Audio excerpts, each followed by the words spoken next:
আসসালামু আলাইকুম। ওয়ালাইকুম আসসালাম। এই যে হারভেস্টার মেশিন আপনার? জি, এটা আমার। কি ভর্তুকি তুলেছেন? হ্যাঁ, এটা ভর্তুকি দিয়েছি কোথা থেকে? গঙ্গাচড়ার থেকে, মহাশয় কৃষি অফিস থেকে। কৃষি অফিস থেকে। আপনার কত টাকা দেওয়া লাগছে? আমাকে দেওয়া লাগবে 23 লক্ষ টাকা। তার মধ্যে দিচ্ছেন কত? তার মতো 5 লাখ দিছি। আর এগুলো কীভাবে দেবেন? ভাই বলে এখন কাজ করবো আর কিস্তি কিস্তি দেবো। কেমন কিস্তি? এই কাজ করতেছি এখন সিজন, মনে করেন যে আজকে 20,000 টাকা কামাই করলাম, হ্যাঁ, ওখানে 15,000 টাকা 18,000 টাকা মানে দেওয়া কোনো লাগবে। একটা মাসিক কিস্তি ফিক্স নাই? মাসিক ফিক্স নাই আপাতত। ও, আমি মনে করেন যে একদিন পর 2 দিন পর পর টাকা দেবো এখন। তখন বেশি এখন আয় হচ্ছে যেহেতু। এখন একদিন পর পর দেবো, আর অফসিজনের সময় যা পাবো দেবো। তো এই যে ধান কাটছিল দাম কীরকম? মানে দাম বর্তমান 70 থেকে 80 টাকা শতক নিচ্ছি। কত? আর মানুষ দিয়ে কাটলে আপনার 100 টাকা বা 120 টাকা শতক নেয়।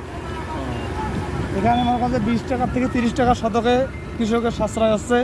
আচ্ছা, সময় আবার সময় বাঁচতেছে, আবার ধান পরিষ্কার করা লাগতেছে না, একবারে ক্লিয়ার। আচ্ছা 1 একর কাজ করে আমার 1500 বা 2000 টাকা ওঠে। ও, আচ্ছা, তা আপনার পরিচয়টা জান তো?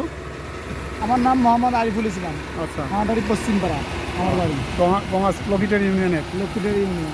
আচ্ছা, আমি আমার দেখ একটা চাষের গাড়ি আছে, আচ্ছা, আবার হারভেস্টার এইবার নিলাম। ও, আচ্ছা ঠিক আছে, আপনার সাথে কথা বললাম। আচ্ছা ঠিক আছে। আমার দেখার ইচ্ছে ছিল ধান কীভাবে কাটে। আচ্ছা ঠিক আছে, আসসালামু আলাইকুম। ওয়ালাইকুম আসসালাম।